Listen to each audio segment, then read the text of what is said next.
नमस्कार प्रेक्षकांनो, तुम्ही पाहतात लग्नानंतर होईलच प्रेम या मालिकेचा आजचा एपिसोड. आजच्या भागाची सुरुवात होते जीवा आणि नंदिनीच्या एक खूप भावनिक क्षणाने.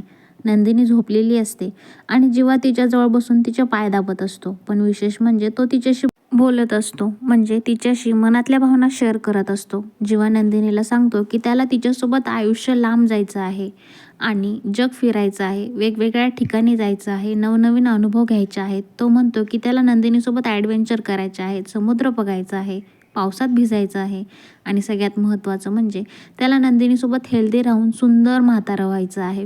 हा सीन पाहताना खूप छान वाटलं, कारण यातून एक मेसेज मिळतो की प्रेम फक्त रोमॅन्स नाही, तर एकमेकांची काळजी घेणं, समजून घेणं आणि एकमेकांना सपोर्ट करणं हेच खरं प्रेम आहे.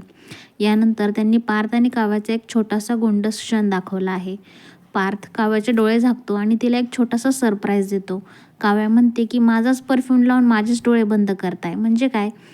आणि पार्थ म्हणतो की आज तिने ज्या कॉन्फिडन्सने गाडी चालवली म्हणून तो तिच्यासाठी एक सरप्राईज घेऊन आलेला आहे. आणि सरप्राईज म्हणजे काय असते तर रेड वेल्वेट पेस्ट्री असते. काव्या खूप खुश होते आणि पार्थला सांगते की हे यश माझे एकटीचं नाही, हे आपल्या दोघांचं आहे. ती पार्थला सांगते की प्रत्येक यशस्वी पुरुषामागे स्त्री असते असं म्हणतात, पण तिच्या मागे तिचा नवरा खंबीरपणे उभा आहे. आणि मग ती पेस्ट्रीचा पहिला घास पार्थला देते. हे सगळं खूप क्यूट वाटतं.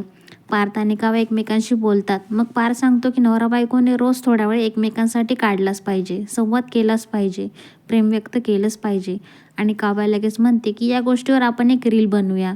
मग ते दोघे रील देखील बनवतात.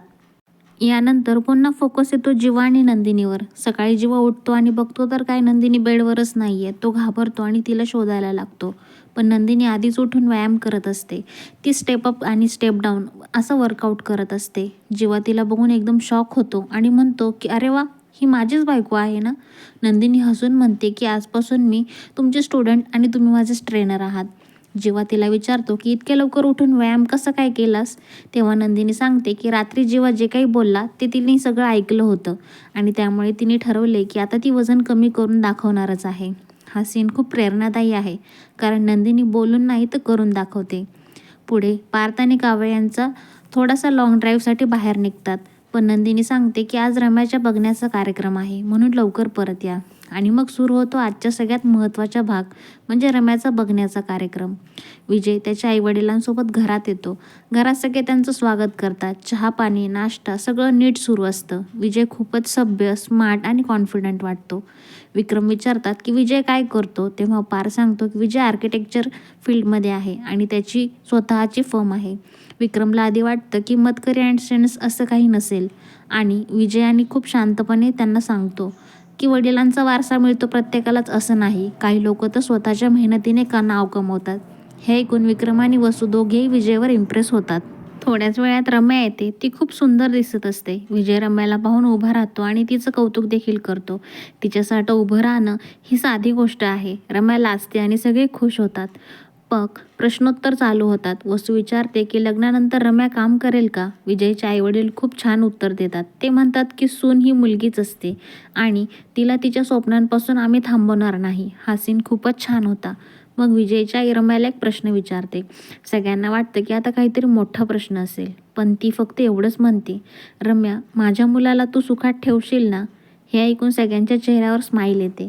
यानंतर मिथुन काका सांगतात की विजय आणि रम्याने थोड्या वेळ एकमेकांशी बोलणं केलं पाहिजे, म्हणून त्यांना एका खोलीत पाठवतात. आता रूममध्ये विजय आणि रम्या बोलत असतात. तिथे पार्थ आणि काव्याचे फोटो असतात आणि रम्या ते पाहून थोडी अस्वस्थ होते. विजय हे ओळखतो, पण तो शांतपणे रम्याशी बोलतो. रम्या विजयला स्पष्टपणे सांगतो की तिला लगेच लग्न करायचं नाहीये, तिला थोडा वेळ हवा आहे. तिला विजयसोबत बाहेर फिरायचं आहे, बोलायचं आहे, समजून घ्यायचं आहे आणि मगच लग्न करायचं आहे.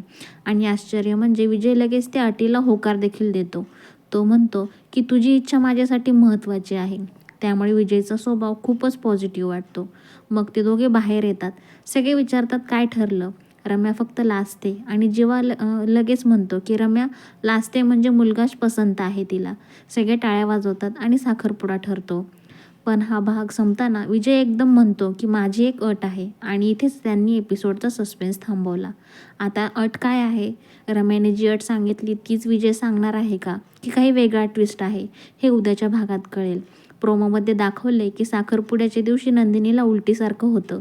सगळे काळजीत पडतात आणि रम्या पुन्हा एकदा तिच्या आईला सांगते की तिच्या नावासोबत पारचं नाव लागणार आहे. म्हणजे पुढे मोठा ड्रामा होणार हे तर नक्कीच आहे. तर प्रेक्षकांनो, तुम्हाला आजचा रिव्ह्यू कसा वाटला हे कमेंटमध्ये नक्की तुमचं मत कळवा. रिव्ह्यू आवडला असेल तर लाईक करा, शेअर करा आणि चॅनलला सबस्क्राईब करायला विसरू नका. तुम्ही तुमच्या आयुष्यातला अनमोल वेळ देऊन हा व्हिडिओ पाहिलात त्यासाठी मी मनापासून आभारी आहे.